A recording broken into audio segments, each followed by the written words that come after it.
내끼 식사 먹기에 충분해.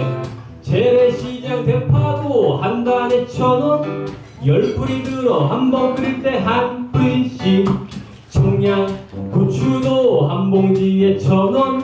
30개 들어 한 번 끓일 때 한 개씩. 한 번 끓이는 걸로 계산해보니 380원. 380원. 기르려고 먹는 것도 아니야. 숙취 해소 때문도 아니야. 된장찌개는 한 번 끓일 때 700원. 나는 그냥 콩나물국이 좋아. 나는 그냥 콩나물국이 좋아. 이렇게 달리셨어요.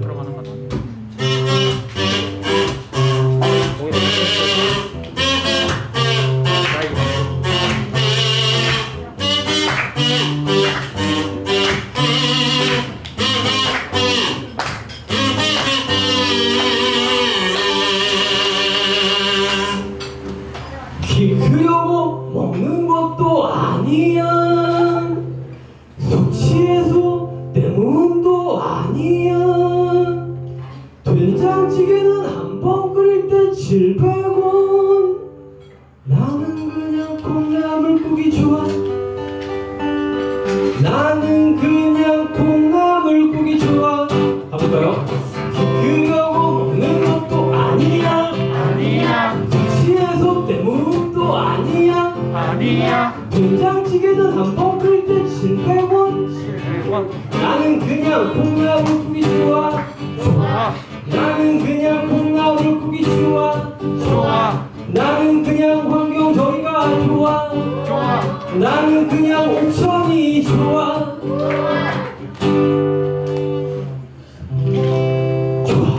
감사합니다.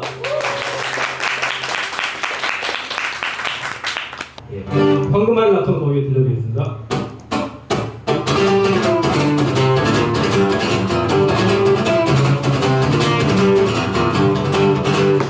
한 농부가 굶주린 거위 한 마리 발견했다네. 불쌍해서 데려다가 잘 먹이고 보살폈다네. 알고 보니 그 거위는 황금알을 낳는 거위. 살림편에 대한민국 맛에 거기만 믿고 살자. 거기도 살고 농부도 살고 거기도 살고 농부도 살고 농부도 살고 거기도 살고 농부도 살고 거기도 살고 거기도 살고 농부도 살고 거기도 살고 농부도 살고 농부도 살고 거기도 살고.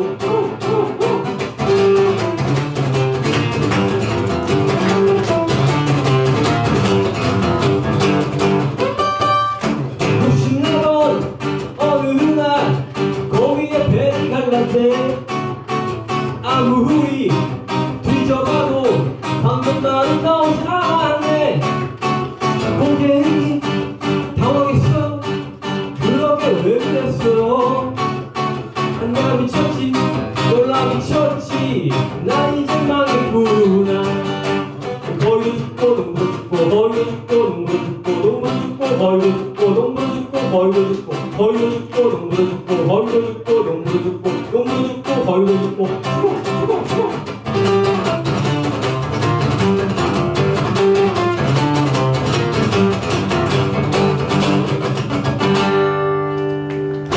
감사합니다.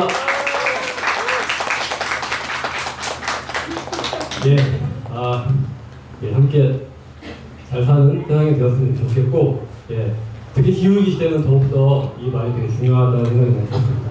이번에는 혹시 여러분 여기 악보를 한번 스캔 한번 해주시면은, QR코드 스캔하시면은 여기 제가 악보를 몇 개 올려놨는데, 이번엔 제가 멸종애가라고 하는 노래를 좀 같이 불러보려고 해요. 그래서 이게 띄워주시기도 하겠지만은 글씨가 좀 작아서 안 보일 수도 있으니까 여러분들이 다운 받으셔가지고 보셔도 좋을 것 같고, 제가 지금 학교에서 저도 그 기후환경 강사로 제가 학교 수업도 나가고 있어요. 그래서 이제 기후변화뿐만 아니라 여러 가지 환경 주제들을 가지고 수업을 하는데, 저도 이제 다 알지 못하니까 공부를 계속 하면서 준비를 하고 있는데, 제가 생물 다양성에 대한 수업을 이제 준비를 하면서 공부를 좀 더 하게 됐는데요.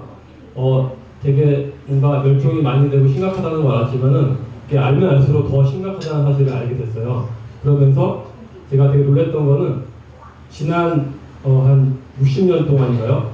그 전체 생물 개체의 한 70%가 다 사라졌더라고요. 네, 그래서 어마어마한 개체수가 사라졌고, 그리고 멸종 속도가 자연의 속도보다 1000배에서 빠르면 1000배까지도 빠르게 지금 멸종을 하고 있고, 여러분 젠가 아시잖아요. 젠가는 이렇게 우리가 뭐 하나 딱 뽑으면은 뭐 되게 맥락없이 이거 뽑으면 아무렇지도 않을 줄 알았는데 갑자기 무너지는 생태계가 과학자들이 그렇게 설명하시더라고요. 이렇게 우리가 모르는 어떤 연결점들이 있기 때문에 어떤 생물종이 사라지면은 사실은 다른 것들이 다 같이 무너질 수 있다, 생태계가 깨질 수 있다 이런 경고를 하기도 하는데, 그러면서 저는 이제 한국 사람이니까 우리나라에 있는 생물들은 어떻게 멸종이 되고 있을까 찾아봤더니 지금 현재 야생생물 멸종위기 1급, 2급이 합쳐서 267종이 우리나라에 있고, 그 중에 60종이 이제 1급이고, 나머지 207종이 이제 2급으로 분류가 되어 있더라고요. 그래서 제가 이름을 한번 찾아봤는데, 제가 한 번도 들어보지 못한 이름이 너무 많았어요. 그래서 놀랬고, 또 이름이 되게 특이하고, 또 되게 아름답기도 하고, 그랬었어요. 그래서 제가 이 생물들도 어쩌면 내가 이제 전혀 이제 우리나라에서 찾아볼 수가 없는 생물이 될 수도 있는데, 나는 이 생물들을 한 번도 본 적도 없고 이름도 한 번도 불러본 적도 없다는 사실이 되게 서글펐었고, 그래서 내가 할 수 있는 건 노래를 만들 수 있는 거니까 노래라도 한번 만들어서 그 생물들 이름 한 번씩이라도 불러보자. 제가 그런다고 갑자기 멸종이 멈춰지는 건 아니겠지만 그래도 내가 관계를 이렇게 맺어보자라는 생각이 들었고, 그 김추수 시인의 그 꽃이라는 시 있잖아요. 이렇게 이름을 불러줬을 때 그게 어떻게 보면 내가 어떤 존재의 이름을 부르면 나와 연결된다는 어떤 그런 의미를 이해했었는데, 그래서 우리가 이렇게 조금씩 이 생물과 연결이 되면, 그러면 이런 노래가 많이 불려진다면 그래도 멸종 속도가 느려질 수 있지 않을까? 우리가 그만큼 더 노력하고 어떤 행동들을 할 수 있을 테니까. 그러니까 그런 마음으로 이 노래를 함께 좀 불러보고 싶었습니다. 제가 노래를 최대한 단순하게 만들었는데 같이 불러보려고. 그런데 이제 생물들 이름은 되게 음절이 천차만별이어가지고 제가 그건 어떻게 할 수가 없어서 조금 그런 부분이 약간 어색하거나 어렵게 느껴질 수 있겠지만은 오늘 오신 분들은 다 음악적인 소질이 토양이 좋으실 거라 믿고 같이 한번 여러분들이 불러주시면 너무 좋을 것 같습니다. 저도 제가 유일하게 가사를 아직 못 외우고 있는 보고 불러야 돼요. 제가 노래하지만 유일하게 불렀어요. 너무 많은 60종의 생물들이 우리가 어렵습니다. 다시 해볼게요.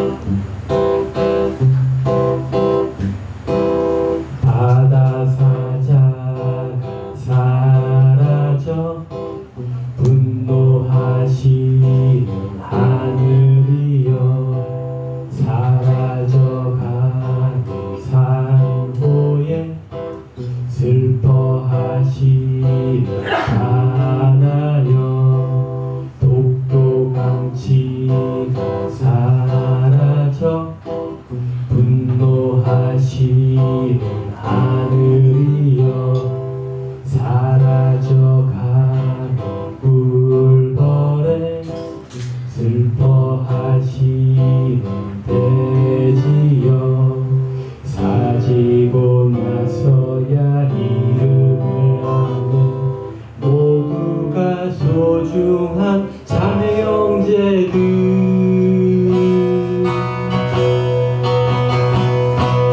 사라지는 것들을 바라보네, 되살아날 것들을 기다려, 사라지는 것들을 지켜보네, 되살아날 그때를 기다려, 사라지기 전 이름을 부르네, 그곳에서 다시 만날 자매 형제들. 멜로디가 이게 전부예요. 이제 60종의 생물들이 나옵니다.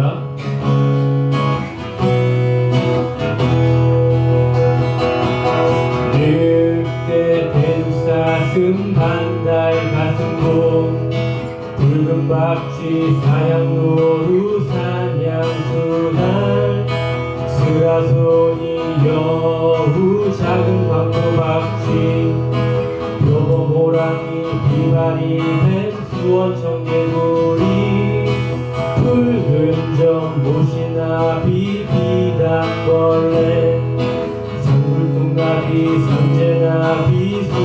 동댕이 장수하늘 속 깃발 대칭이 나팔고도 난방과 함께 두드럭 쪽에 검독수리 넓적불이 도요 노란불이 백로두루미 매먹방새 저새 참수리 청다리 도요사촌 큰학생 무사비오리 흑보니 환생 우리수리 단물고기 꽃이 동작에 남방동살이 모래주사 이호종대 얼룩색 보리끓이 여울맞아 임실납자루 종수수치 두살이 군수맞아 광릉요강포 근자란 나고풍란 만년홍 이자란 암내 죽뱅간 털복주머니란 풍란 한라송다리 한란 사라지기 전 이름을 부르네 그곳에서 다시 만날 자매 형제들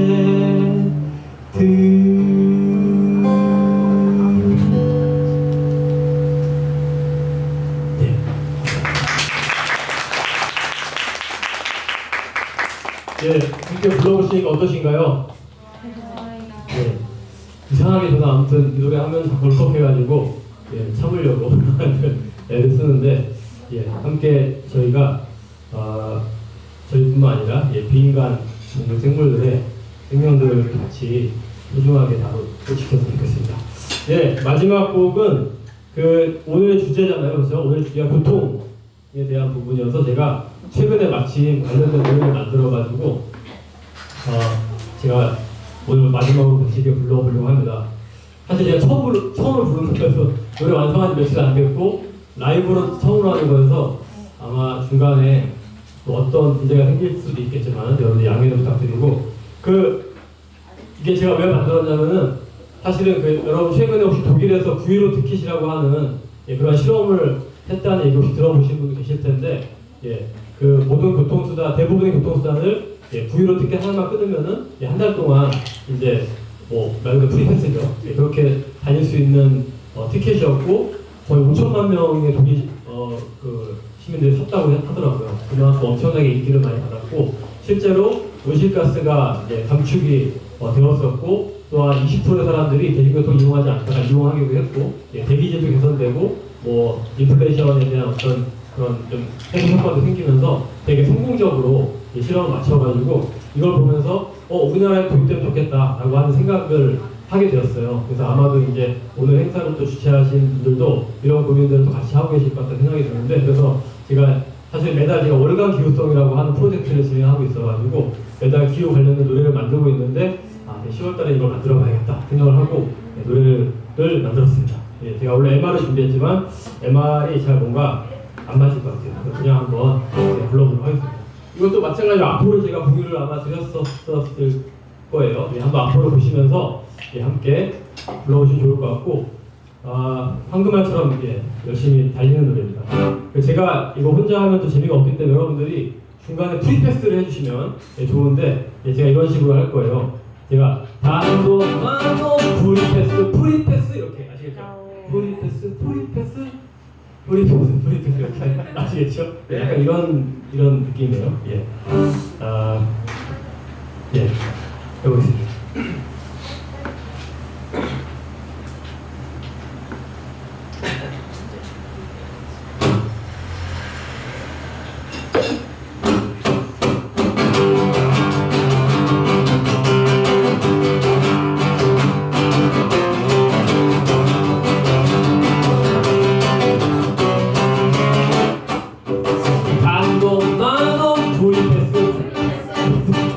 너무 빠르죠?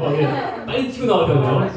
프리패스 이렇게 아시겠죠? 한번 가볼게요. 2, 3, 4 단도 만원 프리패스 버스도 지하철도 프리 패스, 물가도 올랐으니 프리 패스, 길값 올랐으니 프리 패스, 먹기와 자전거도 프리 패스. 근데 원래 처음부터 프리 패스, 탄소 배출 없으니까 프리 패스, 이동할 멀리니까 프리 패스. 나는 프리 패스, 만원 프리 패스, 만원 프리 패스, 버스도 프리 패스.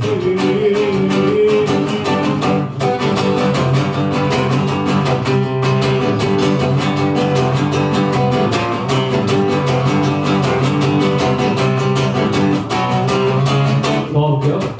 다른도 만원 프리 패스, 버스도 지하철도 프리 패스, 길값 올랐으니 프리 패스, 물가도 올랐으니 프리 패스, 먹기도 자전거도 프리 패스.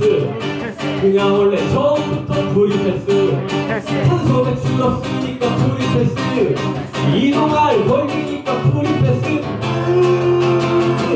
만원 프리 패스, 버스도 프리 패스, 만원 프리 패스, 지하철도 프리 패스, 만원 프리 패스, 기차도 프리 패스, 만원 프리 패스, 누구나 프리 패스.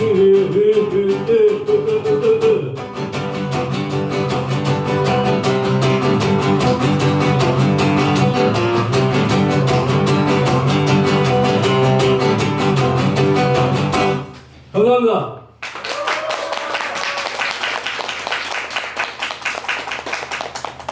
노래에 담긴 의미처럼 함께 살자.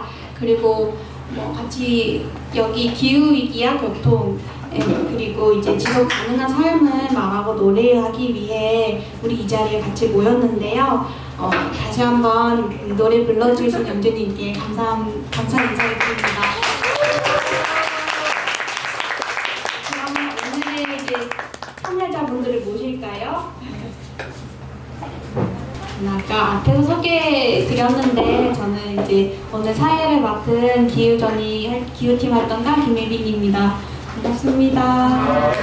그러면 한 분씩 차례대로 소개 부탁드릴까요? 네. 저는 옥천신문 대표를 맡고 있는 황민우라고 합니다. 반갑습니다. 안녕하세요. 저는 옥천 FM 공동체 라디오에서 일하고 있는 이예수라고 합니다. 안녕하세요. 저는 우주란청 옥천버스 지회장 박진경이라고 합니다. 네, 저는 옥천에 살고 있고 이유연구소에 있는 학생이라고 합니다. 반갑습니다. 멋있다. 여기 참석해주신 모든 분께 인사 말씀 다시 한 번 더 참여해주셔서 감사하다고 말씀 전해드립니다. 네, 저희가 오늘 얘기할 기후위기와 교통 그리고 지속 가능한 삶 이 세 가지를 사실 쉽게 연결짓기 어려우실 것 같은데요. 먼저 저희가 왜 기후정의와 교통을 말했냐를 설명드리자면 2019년 우리나라에서 발표한 온실가스 인벤토리에 따르면 전체 온실가스 배출량 중 교통 부분에서 나오는 온실가스가 총 배출량의 20%를 차지해요. 즉 지금의 교통 시스템을 바꾸지 않으면 기후위기를 유발하는 온실가스를 줄이기 어려운 거죠. 그렇다면 이 교통 부분 온실가스를 수도권과 비수도권 중 어느 지역이 더 많이 배출하시는지 혹시 알고 계실까요? 네. 저희가 교통 부분 온실가스를 각 광역 시도별 인구로 나눠 보면은 이제 서울 외 지역에 거주하시는 시민들이 서울에 사시는 시민보다 교통 부분 온실가스를 연간 평균 2배 더 배출하시는데요. 그리고 그 수치의 이면에는 사실 불평등한 대중교통 인프라가 있어요. 대중교통을 잘 이용할 수 없는 환경으로 이제 승용차를 더 많이 이용할 수밖에 없는 현실이 있는데요. 그렇다면 여기 앉아 계신 참여자분들께 질문을 첫 번째로 드리자면 옥천 교통에 점수를 매기자면 몇 점 정도 줄 수 있을까요?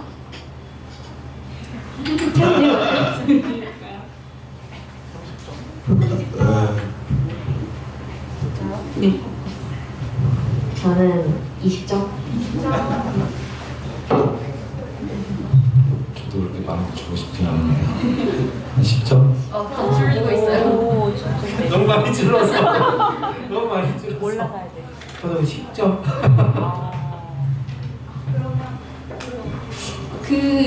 그렇게 내린 점수의 이유가 있을까요? 옥천이 2014년도에는 인구가 54,005명, 2016년에는 53,819명, 2019년에는 51,770명으로 인구가 되게 감소하는데 근데 자동차 대수는 이상하게 늘어나요. 되게.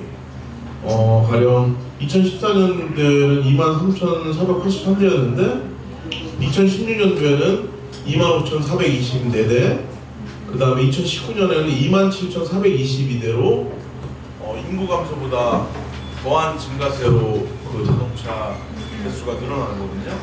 예, 올리네 되게. 예.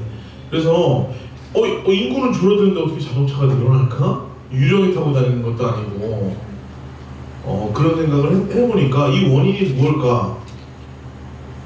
생각을 해보니까 대중교통이 불편해서, 그러니까 차를 안 사던 사람들이 이제 차를 구매하기 시작을 하는 거죠. 대중교통이 불편하니까. 그래서 옥천 읍내 순환버스만 제대로 갖춰진다면 내가 차를 사서 누리는 비용보다 버스를 타고 하는 것들이 더 편하고 비용이 더 적게 든다고 생각하면 자연스럽게 대중교통을 탈 텐데 버스 타는 게 너무 불편하니까 차를 구매를 하는 거죠.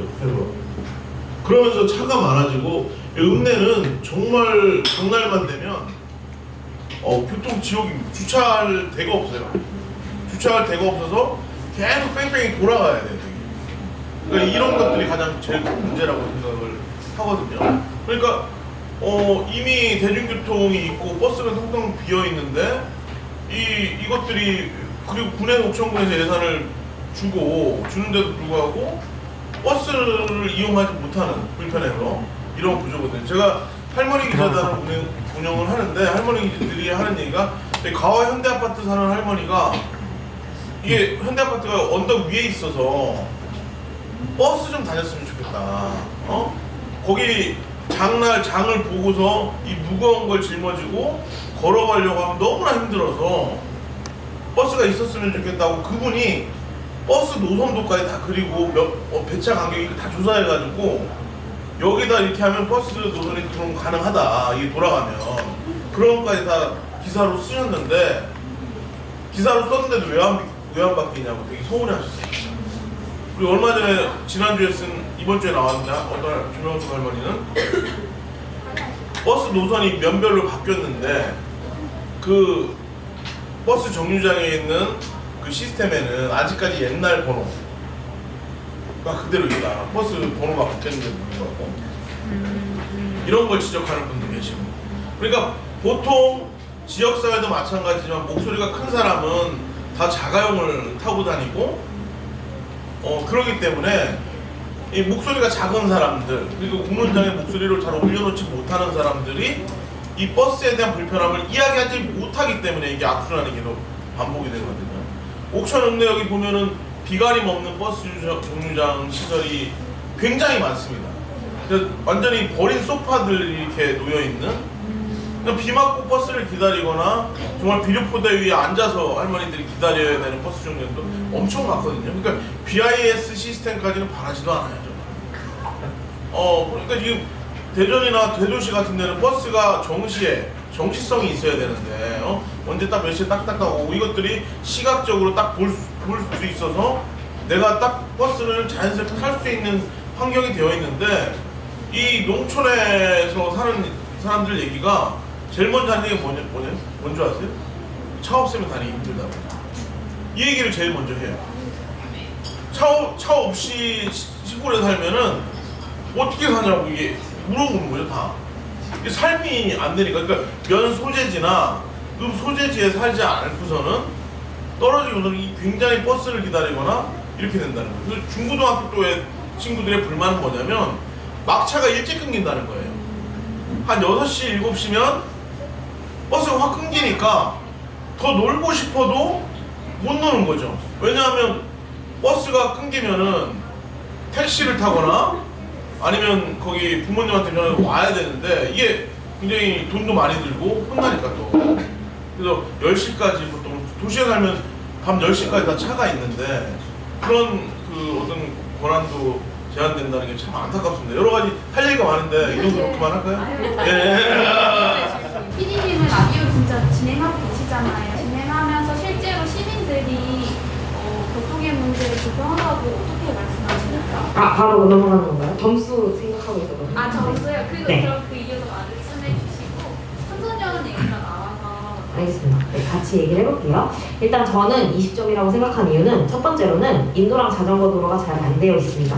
두 번째로는 대중교통을 이용하기가 너무 불편합니다. 일단 배차 간격이 불규칙하고요. 배차 간격이 갑자기 바뀌었는데 그 공지가 제대로 안 돼서 버스 정류장에서 기다리다가 갑자기 알게 되는 그런 경우도 직접 목격했습니다. 네.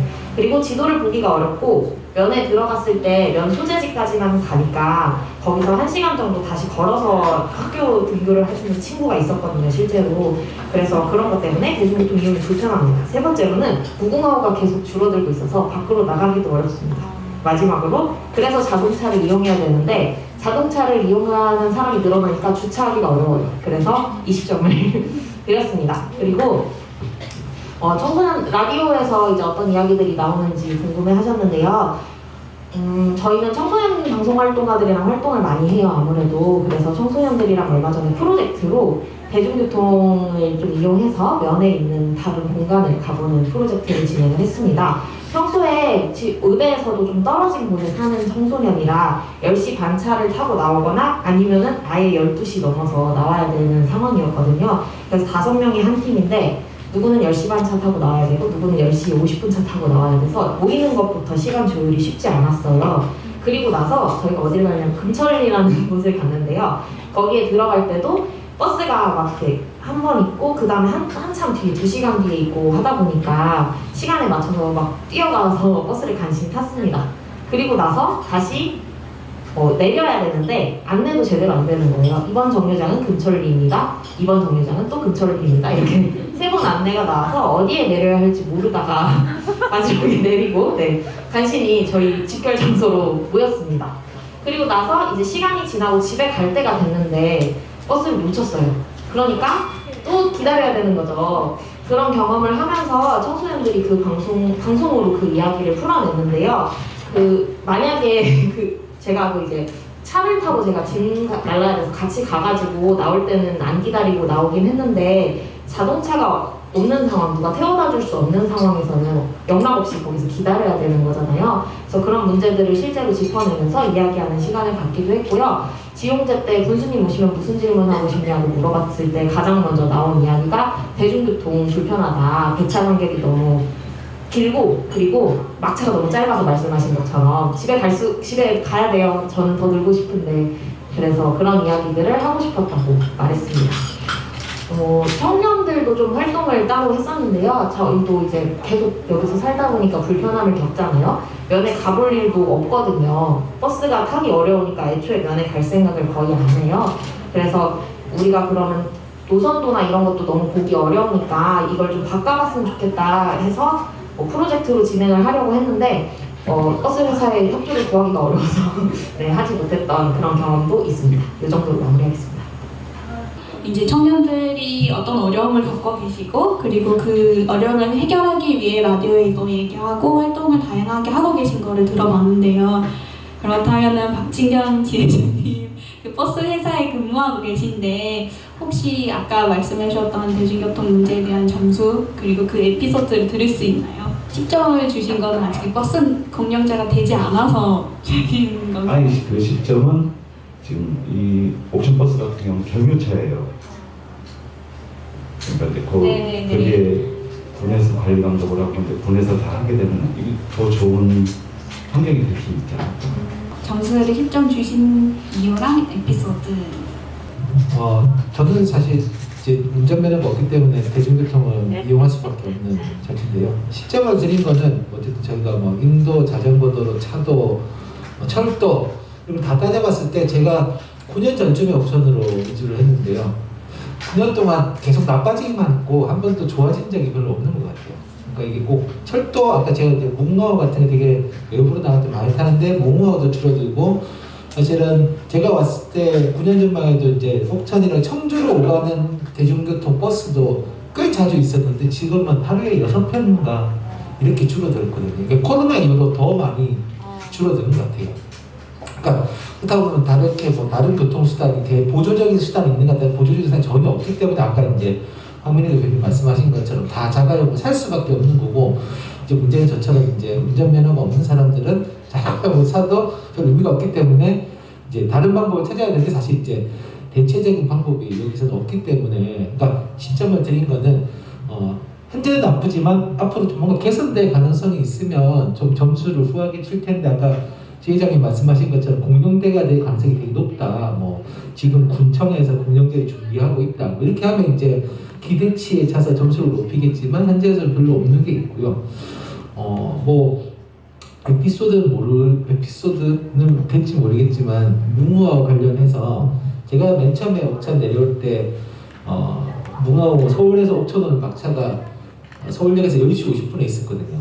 그래서 어쨌든 약간 이주를 할 때도 마음이 편했던 것 같아요. 왜냐하면 이제 서울에서 당분간 일을 봐야 되는데 일을 보고 사람들하고 밥도 먹고 술도 한잔 먹고 아쉬울 때 한 10시쯤 됐을 때 바다를 이렇게 뛰어가지고 이제 서울역 가가지고 차를 타면 됐는데 지금 5시 반이 막차거든요.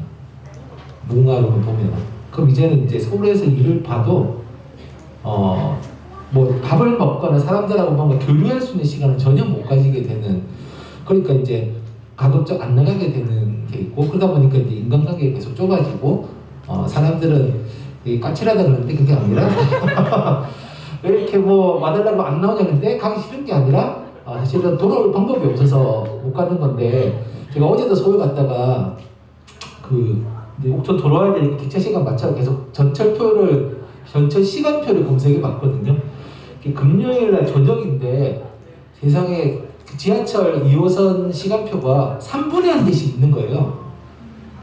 우리 동네는 1시간에 1대씩이고 했는데 약간 3분의 1대씩 지하철이 있으니 약간 짜증나더라고요. 야, 여기는 7분에도 있고 10분에도 있고 13분에도 있고 그러니까 이게 진짜 서울에 살면은 이게 대중교통이 뭔가 좀 불편하다라고 하는 것들을 정말 못 느끼는데 사실 딱 지역으로 보면 이게 너무 격차가 크고 그러니까 사실 그런 것들이 어찌 보면 자꾸 우리가 뭔가 자꾸 서울 중심으로 혹은 이 대도시 중심으로 가려고 만드는 게 그런 불편함들이 사실 되게 크지 않은가 싶기도 합니다. 네.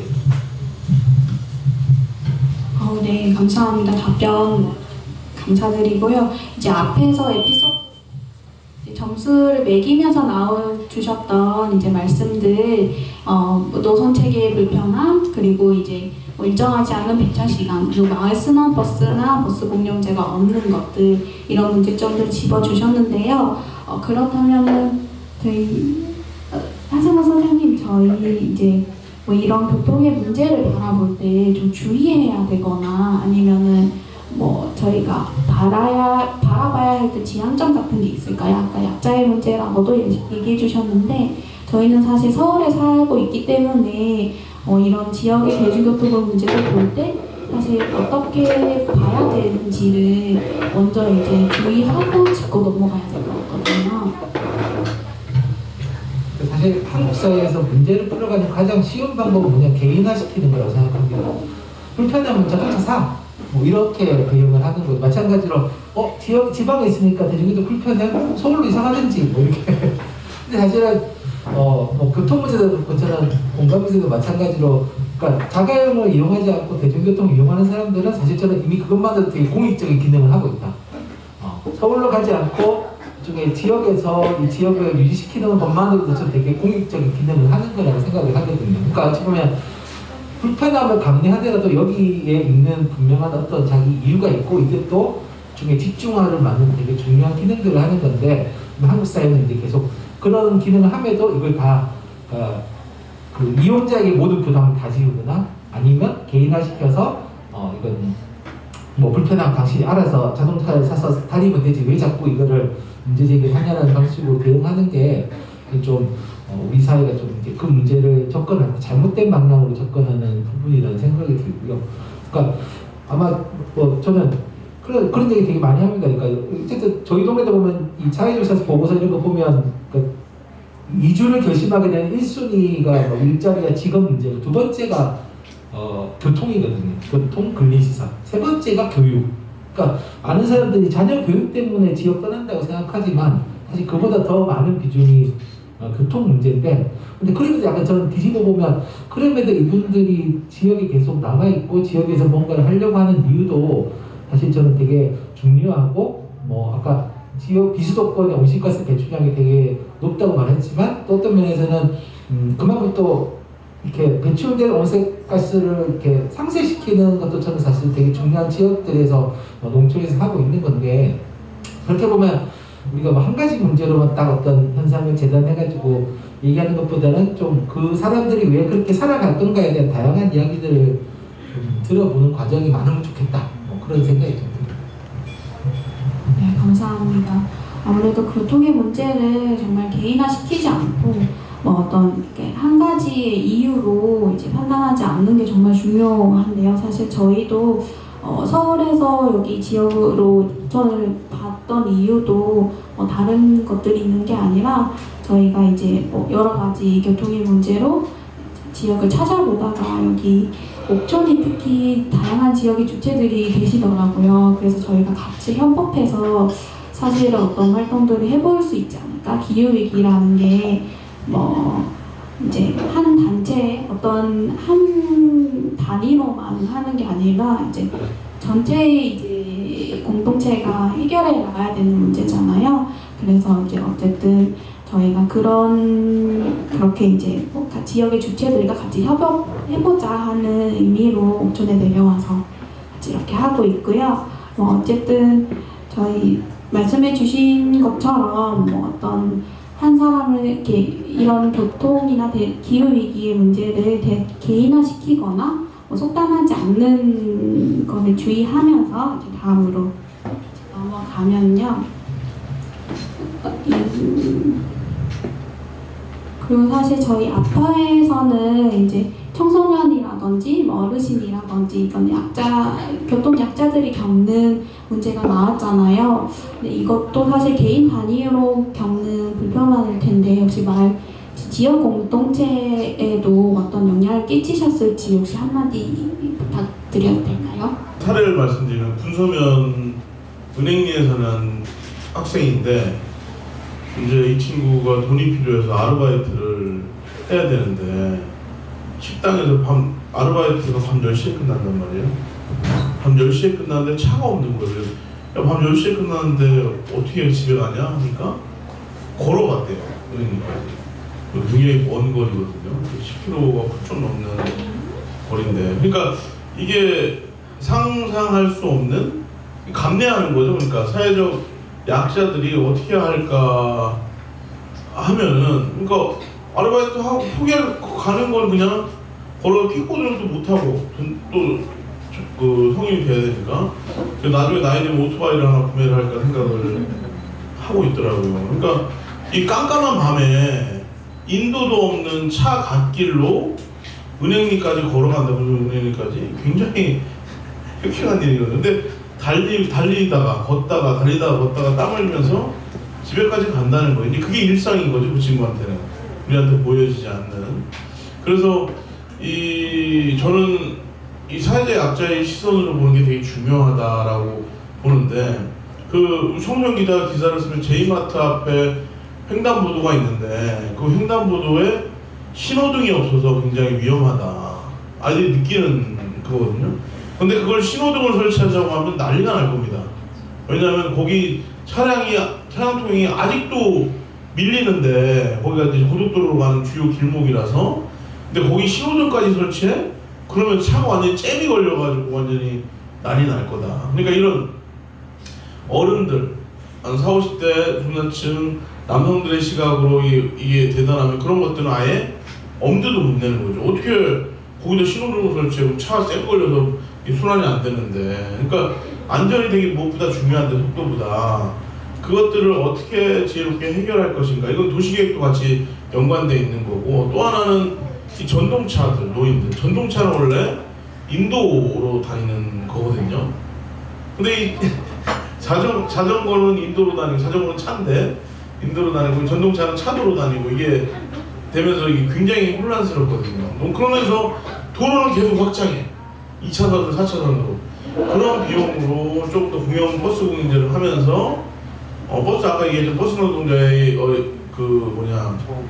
처우 개선이나 이제 고용 안정성도 보장하면서 주민들이 원하는 버스 노선, 저는 크게 버스 체계가 순환버스, 저상버스, 무상버스 이 세 가지로 개편이 돼야 된다. 무상, 저상, 순환버스. 그래서 이게 간선으로 생활권 중심으로 이렇게 순환을 하고 읍과 면을 잇는 간선이 이렇게 되면서 각자의 어떤 지역 공동체를 활성화시키는 어떤 역할을 해야 되지 않을까 이런 생각이 들고요. 정말 학생들이, 청소년들이나 어르신들이 편하게, 정말 차보다 더 편하게 그렇게 했으면, 이용을 하면은 일반 주민들도 차를 그냥 팔고 난 대중교통 타는 게 훨씬 낫겠다, 내 생활, 일상생활에 그렇게 느낄 수 있을 정도로 대중교통이 훨씬 더 편해야 된다. 이걸 위해서 이 도시계획이나 이 도로 체계나 이런 것들을 확 바꿔야 된다. 저는 그렇게 생각합니다. 저희가 실제로 설문조사를 9월, 10월에 진행했을 때 옥천 시민 대상으로 216명을 대상으로 진행을 했었는데요. 그때도 사실 운전을 못 하시는, 그리고 운전면허가 없는 10대, 20대, 10대, 70대 계층에서 이제 대중교통을 더 많이 이용하시면서 대중교통의 어려움을 많이 이야기하셨어요. 그러면은 저희 말씀해 주신 것 중에 무상교통 얘기가 있는데요. 혹시 저희 이제 경향신문 기사를 한번 보니까 저희 독일에서 우리나라 돈 월 1만 원 정도를 내면 버스와 기차를 무료로 이제 자유롭게 이용하는 요금 할인 정책을 냈거든요. 그래서 그 결과로 이제 시민들이 자동차를 덜 타게 됐고, 오히려 이제 이산화탄소 배출량도 180만 톤 감소됐다고 하는데, 우리나라도 이미 화성시나 안동에서 무상교통을 시행하고 있다고 해요. 그러면 옥천에서 대안으로서의 무상교통 어떻게 생각하세요? 버스 공용제가 되면은 지금 무상교통이 70대 70 이상이에요. 무상교통이거든요. 만약에 공용제가 되면은 학생도 그렇지만 이 전 무상으로 할 수 있을 거거든요. 국민 세금으로 일단은 운영이 되는 거잖아요. 지금도 마찬가지지만 지금은 거의 1년에 38억 정도 이렇게 보조금이 내려올 거예요. 그 돈으로 차라리 버스 공용제를 공용화를 시켜서 버스 노동자도 처우 개선이 되고 이 국민들도 이 발휘되는 다 무상으로 하면은 이 더 많이 이루어질까 합니다. 그리고 버스도 다 더 좋아질 거고 이렇게 하면은 이게 시민들도 많이 타고 또 주야로 나눠서 이렇게 운행을 하게 되면은 이 지금 걸어다니는 학생 얘기했잖아요. 그것도 개선이 될 거고. 그러면 이제 이용을 할 수 있는 거잖아요. 제가 궁금한 게 이제 버스 공영제를 하면 무상교통의 이제 대상 계층을 확대할 수 있다는 거잖아요. 그게 어떻게 가능한가요? 지금 이미 70대 이상은 무상교통으로 하고 있잖아요. 그런데 점차 학생들로 이제 넓히고 그 다음에 이제 국민으로 넓히고 이렇게 하면 될 것 같아요. 이 보조금이 들어가는 게 많다고 했잖아요.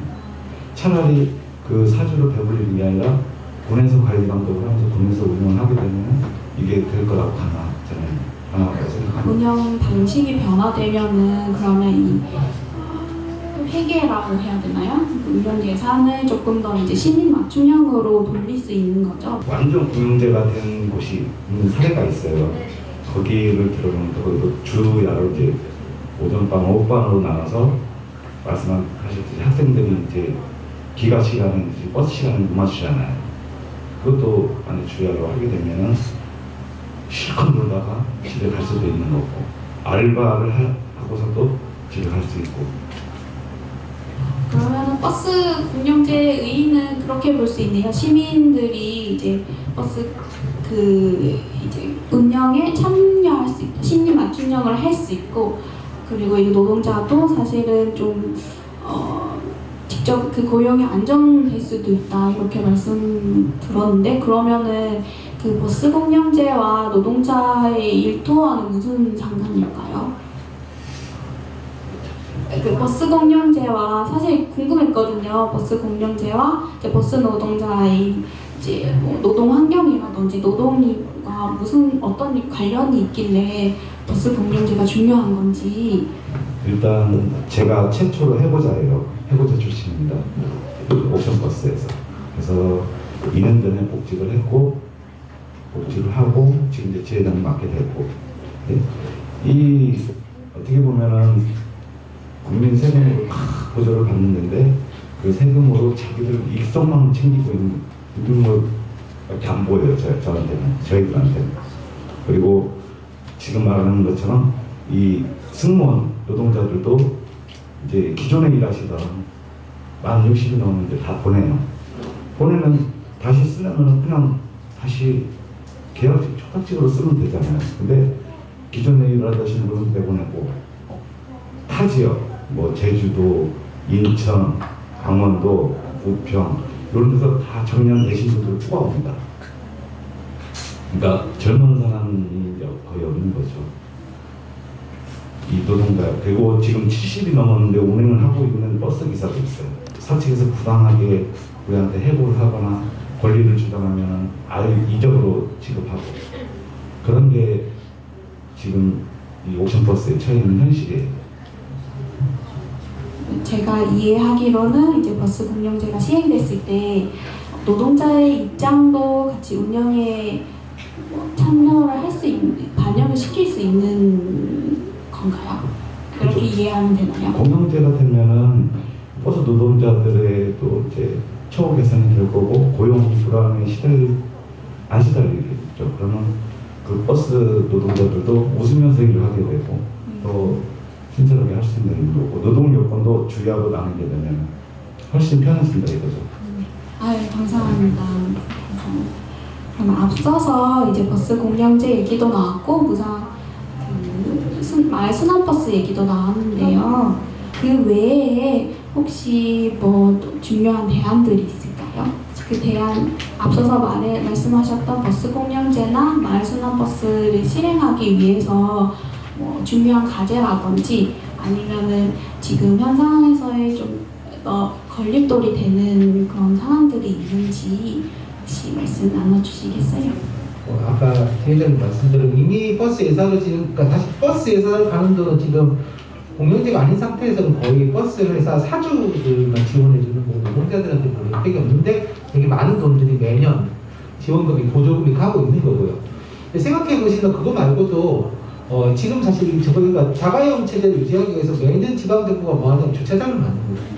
특히 주차장은 도심에 주차를 해야 되니까 사실 비싼 땅에다가 주차장을 넓게 만드는 거죠.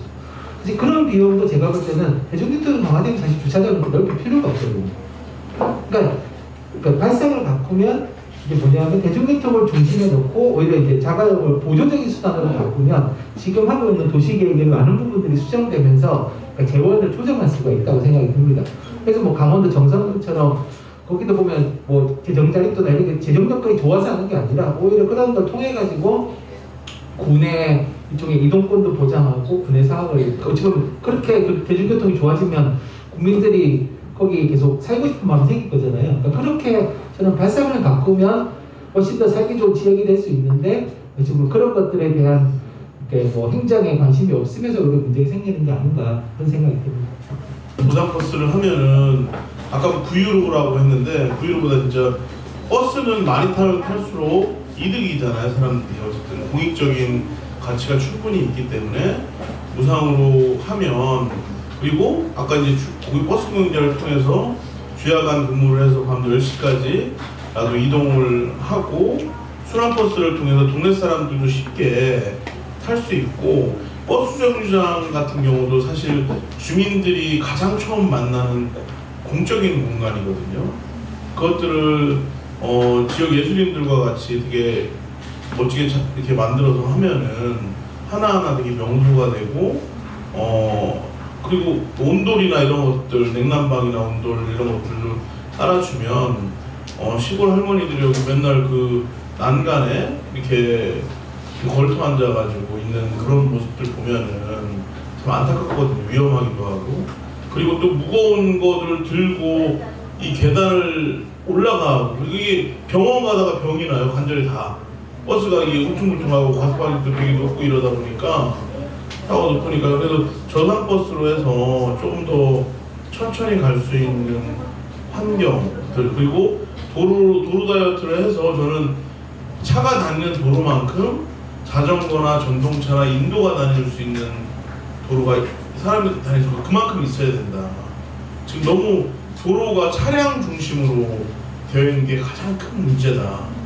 그래서 저는 4차선으로 확포장한 도로의 절반은 자전거와 사람과 전동차에 양보를 해야 된다라고 생각을 합니다. 그리고 지금 면 지역 같은 경우는 인도가 없는 게 굉장히 많아요. 그리고 차량 갓길에 걸어 다니는 사람들이 되게 많거든요. 이 차가 많이 안 다니니까 과속하고, 이 밤에 가로등도 없으니까 100% 사고가 날 가능성이 굉장히 많습니다. 그리고 아까 동물과의 공존을 위해서 이제 동물들이 지나다니는 길 이런 것들도 같이 해서 전체 이동권은 굉장히 중요한 그 시민들한테 주어지는 당연한 권리여야 되거든요. 근데 그 이동권이 방치되고 있다는 거. 그리고 돈 많은 사람들은 이동을 빨리 쉽게 할 수 있지만은 돈 없는 사람들은 정말 시간과 비용을 들여가면서 해야 된다는 거. 이 부분을 차별, 불평등이죠. 이 차별을 받고 있는 걸 획기적으로 바꾸지 않는 이상 한 치 앞도 나가지 못한다. 그런 생각을 합니다. 이런 얘기 속에 사실 가장 중요한 과제는 도로 중심의 정책, 그리고 버스 공동체를 위한 재원의 문제에 변화가 필요하다는 말씀을 해주셨는데요. 네, 이제 그러면 지금 시간이 다 됐는데 지금까지 이제 다양한 대안들과 걸림돌 그리고 과제들을 살펴보았는데요. 저희 설문조사 결과를 보면 사실 자가용 이용자 중 62%가 대중교통 접근성 등이 개선되면 자가용을 줄이겠다고 답변을 해주셨고, 주로 자가용 이용하지 않더라도 지금보다 더 자가용 이용을 줄일 의향이 있다는 답변하시는 분도 28명이나 되셨습니다. 대중교통 환경이 개선되면 자가용 이용을 줄이겠다는 의사를 보여주셨는데요. 자, 앞으로도 이제 오늘 말씀해주신 이런 과제들이 옥천에서 잘 이루어진다면 자가용 위주의 옥천의 도로가 조금이나마 바뀌지 않을까 싶습니다. 네, 그럼 이렇게 옥천군 대중교통 문제를 진단하고 대안과 중요한 과제, 걸림돌까지 살펴보았는데, 혹시 함께 말씀 나눠주신 분들 혹시 한마디씩 더 나눠주시고 싶은 이야기가 있을까요? 딱 한마디만 할 건데요. 이 공영제가 공론화되고 공영제가 되려면은 옥천 국민들이 저희와 함께 이렇게 연대해 주셔야 될 거라고 생각합니다. 국민들이 일어서야 이 공영제가 이루어질 수 있을 거라고 생각합니다.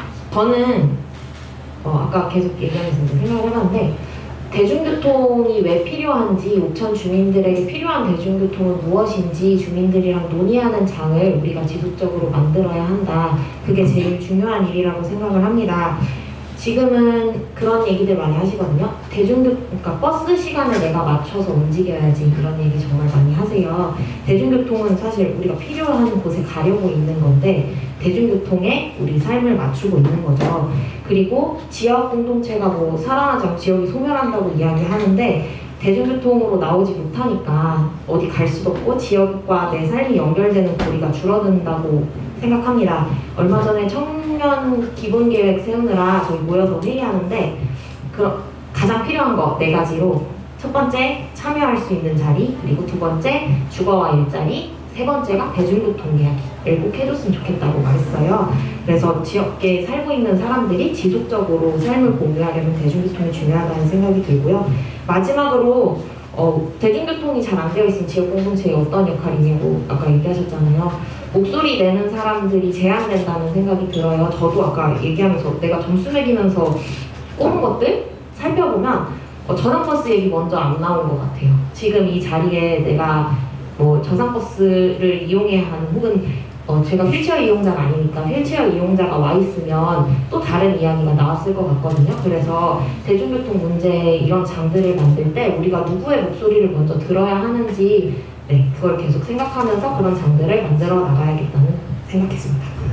그 한마디 덧붙이자면 저는 교통공단을 만들어서 이제 군에서 이제 광역전철도 만들어지니 광역전철과 이 모든 인도나 자전거나 모든 전동차나 이런 것들을 그 어떻게 주민들의 삶의 질이 좀 더 나아질 수 있을까 이런 것들에 대해서 전략적으로도 고민하고 교통위원회에서 이제 시민들이 절반 이상 참여해서 그 정책을 같이 설계했으면 좋겠다. 그리고 옥션 같은 경우는 특히 카쉐어링 하는 데도 없거든요. 그러니까 차를 저기 대전이나 이런 데 가면 금방 카 빌려서 내고 이용할 수 있잖아요. 근데 그런 것도 없고 자전거를 빌릴 수 있는 것도 없어요. 서울에 이런 데 무상으로 딱 찍고 이렇게 하는데 그러니까 굉장히 불편한 거죠. 공공에서도. 그러니까 그런 것들은 아예 신경을 쓰지 않아요.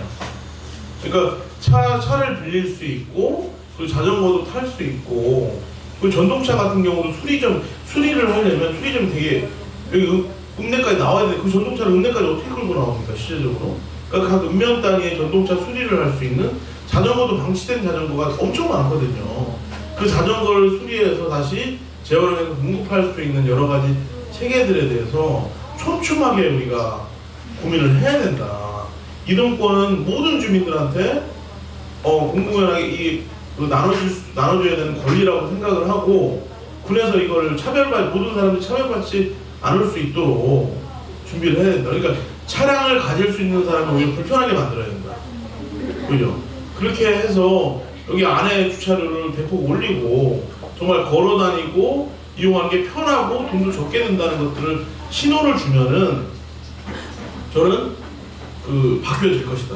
최근에 지금 저기 도입돼 가는 길이 인도가 원래 좁고 주차장이 다 있었거든요. 근데 그걸 인도를 넓히니까 난리가 났어. 그 상가들이. 오는 손님들 물건 날 때 이거 개구리 주차나 이런 거 못하면 어떡하냐. 가장 첨예한 이해관계자들이거든요. 만약에 버스 곳곳에 수납버스 한다고 하면 택시들이 또 난리가 날 겁니다. 그러니까 택시를 포함한 우리 상가를 포함한 이해관계자를 해서 이 지역을 어떻게 같이 바꿀 것인가 이런 고민들을 지금부터 해야 된다. 그런 말씀 드리고 싶습니다. 간단하게 대중교통은 약간 혈관이라는 생각을 하고요. 결국 혈관이 막히면 공동체가 막힌 부분이 죽을 수밖에 없는 것 같고, 사실 지금은 이제 군청이나 이런 곳에서 좀 대중교통에 대한 고민이 별로 없는데, 근데 저는 지금서는 기후이고 결국 이제 에너지 가격이나 이렇게 이제 상승하게 될 거고, 그러면 아마 지금 자가용을 이용하시는 분들도 어느 순간부터는 자가용을 이용하는 굉장히 부담스러운 시기가 갑자기 올 수 있다고 생각합니다.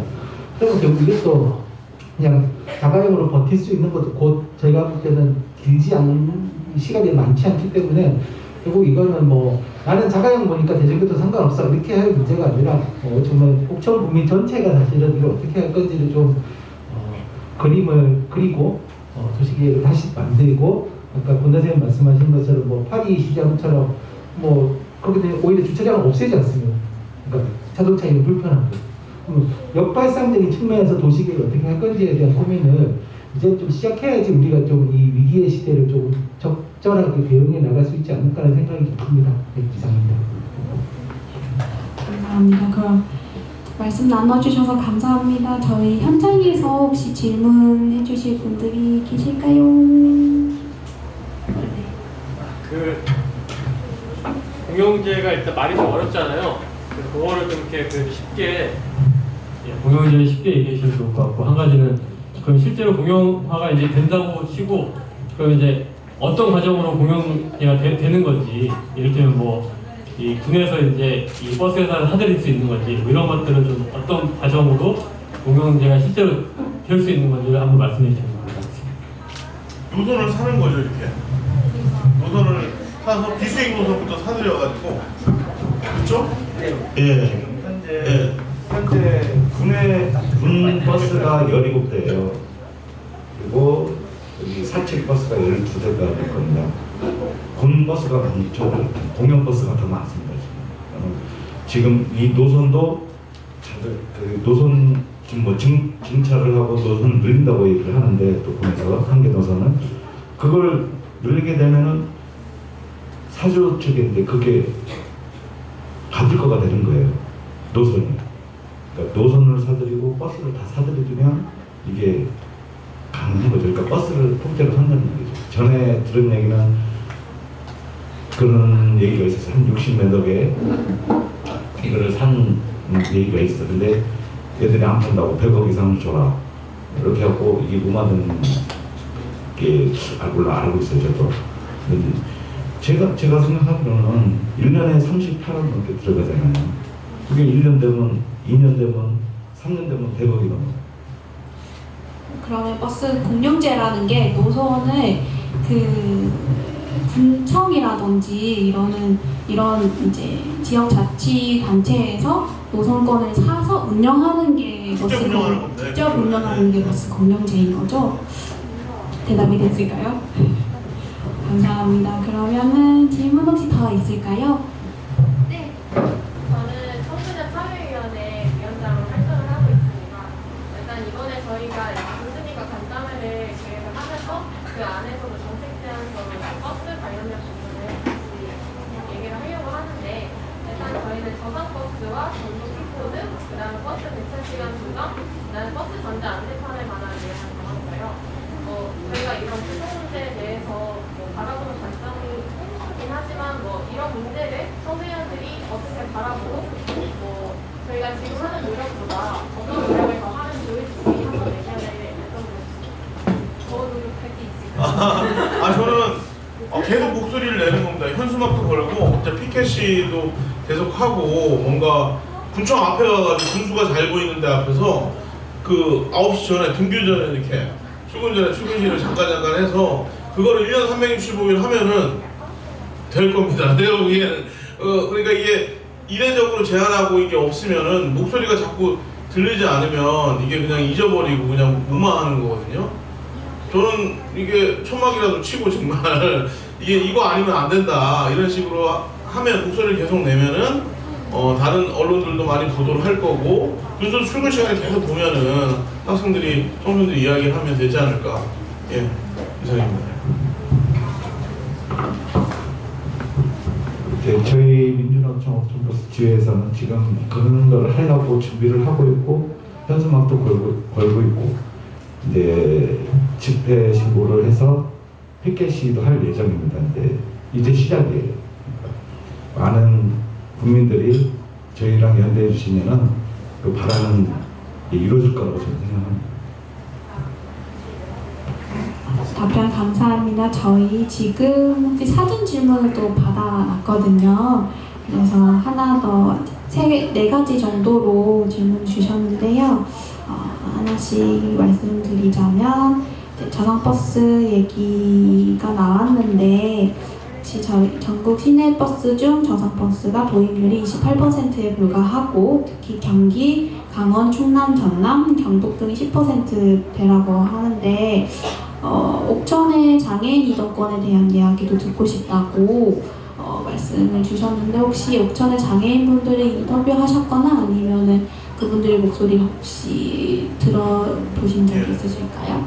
교통에 대해서 어떻게 말씀하시나요? 교통에 불편하죠. 장애인 조당버스가 지금 한 대 있나요, 대전 노선에 한 대 있는데 예, 한 대 있고 저상버스를 이렇게 운영을 하게 되려면은 옥천의 도로를 다 바꿔야 됩니다. 네, 그렇죠. 과속방지턱이나 이런 거 방지턱이 너무 높거나 이런 게 많아서 저상버스가 못 다녀요.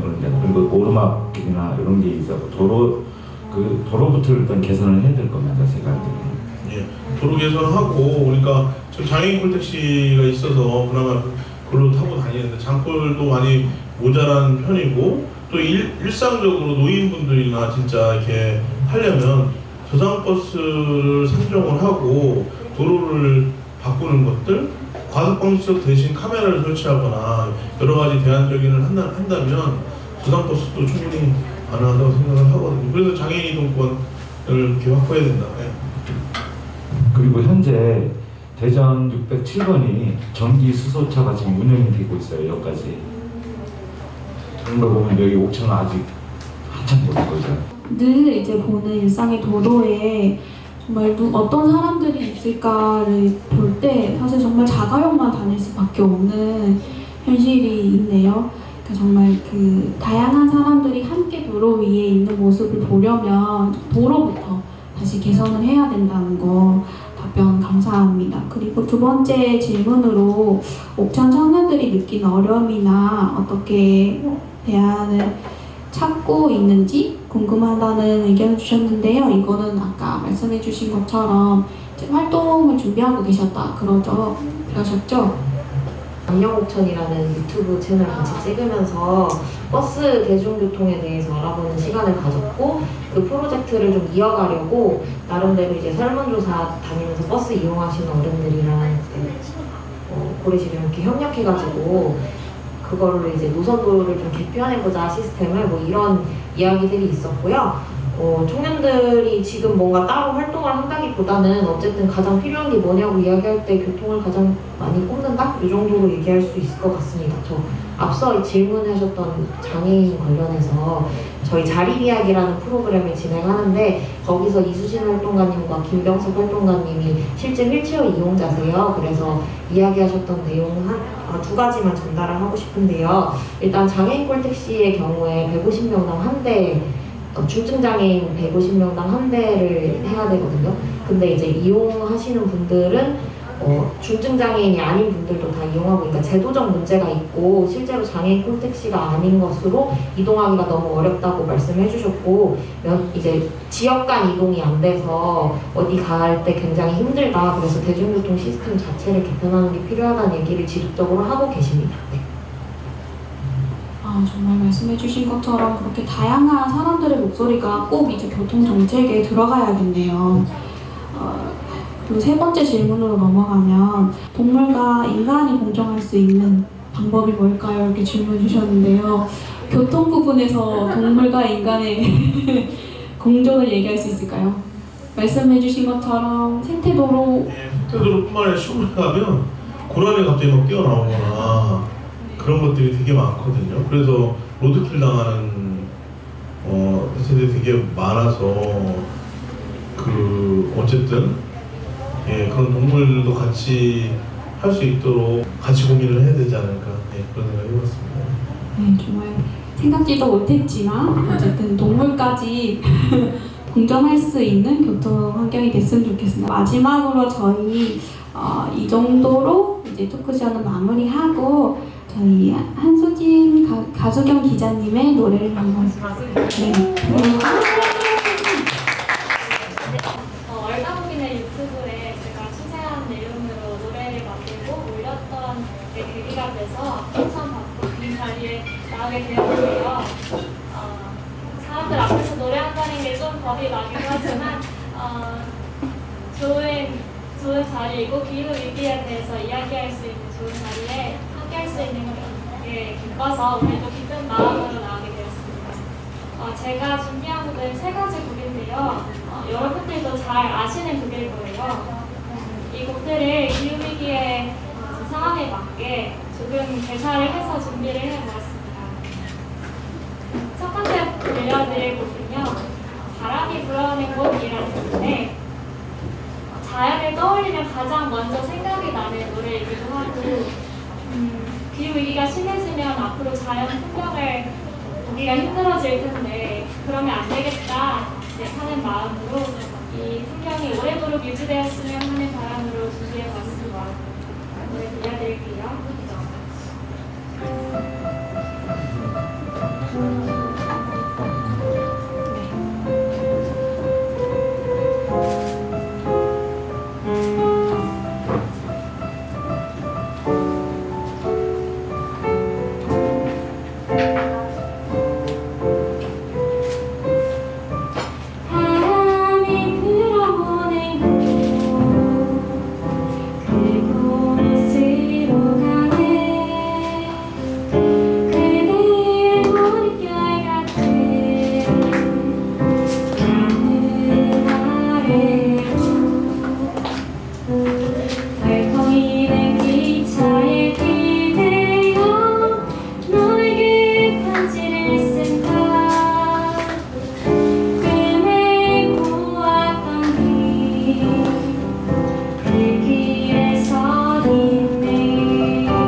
어렸을 때 처음 들었던 노래인데요.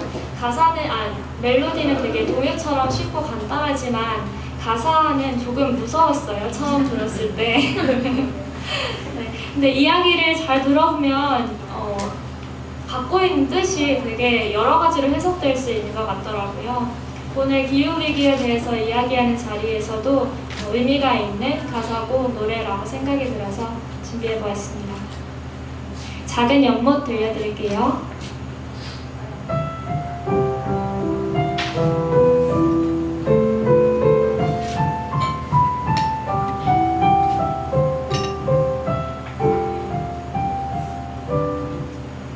깊이 산호 솔길려 자그만 연못에 지금은 더러움을만 보이고 아무것도 살지 않지만 먼 옛날이 연못에 예쁜 붕어들만이 살고 있었다고 전해지지요. 깊이 산 작은 연못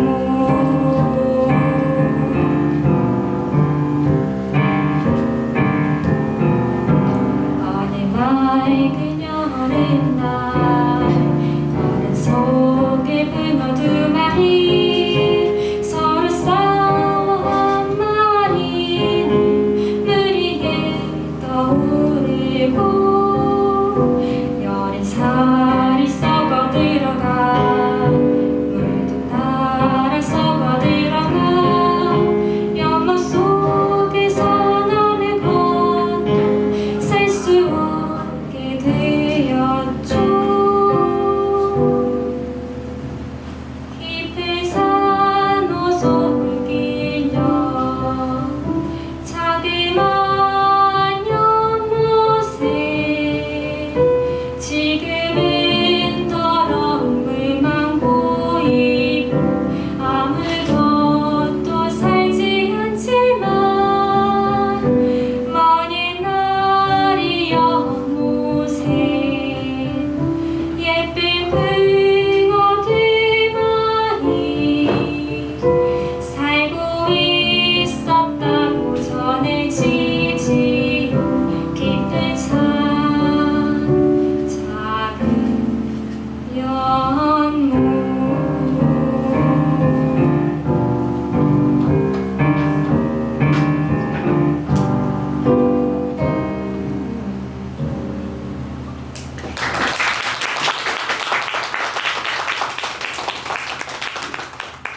마지막으로 들려드릴 곡은 희망가라는 곡인데요. 한국적인 그런 느낌이 나는 곡인데 이 노래 가사가 처음에 이 풍진 세상을 만났으니 너의 희망이 무엇이냐 라는 가사를 시작이 돼요. 이 가사를 들으니까 처음에 내 희망, 내가 원했던 것들이 뭘까 한번 생각을 해보게 되더라고요. 그 생각을 하는 동시에 제 속에 다른 목소리가 너가 원하는 것만 생각하지 말고 내가 갖고 있는 것들은 어떤 것들이 있니? 그것들을 좀 나누면서 살면 어떠겠니? 하는 그런 생각이 들었습니다. 오늘 기후위기에서 이야기한 것들도 우리가 할 수 있는 일들을 논의하는 자리였다고 생각을 해요. 기후위기라는 문제가 너무 큰 문제라서 한꺼번에 해결하기는 어렵지만 우리가 할 수 있는 것들, 내가 할 수 있는 일들에 집중하다 보면 조금씩 좋은 내일이 만들어지지 않을까 생각합니다. 마지막 희망가 들려드릴게요.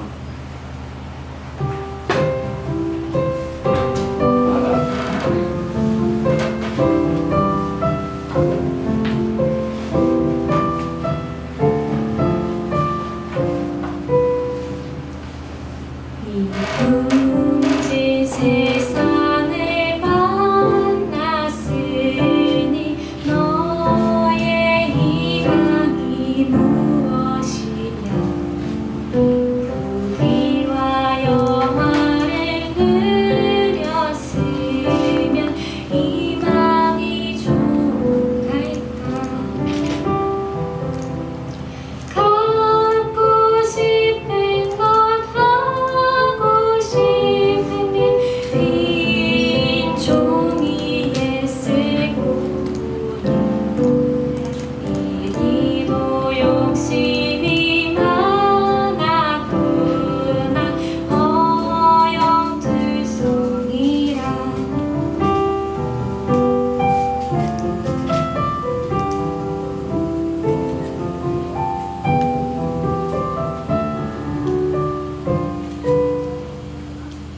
풍진 세상을 만났으니 내가 가진 건 무엇이냐 내 손에 있는 것 세어보라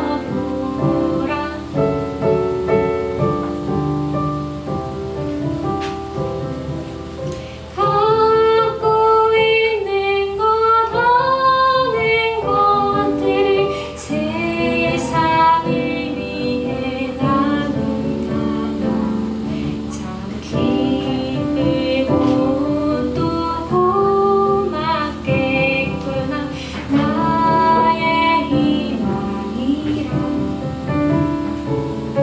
이 풍진 세상을 만났으니 너의 희망이 무엇이냐 부귀와 영화를 누렸으면 희망이 좋을까 희망이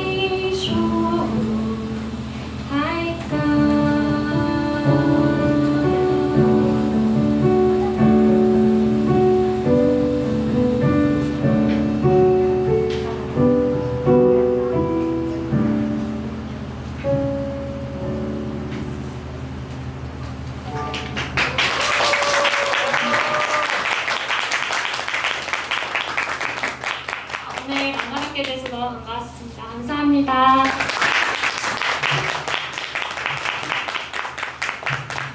오늘 행사하면서 사실 지난 9.24 행진 때 참여했던 기억들이 색색해서 떠오르는데요. 그때 이제 나도 당사자다, 우리가 길이고 대안이다라는 구호를 외쳤습니다.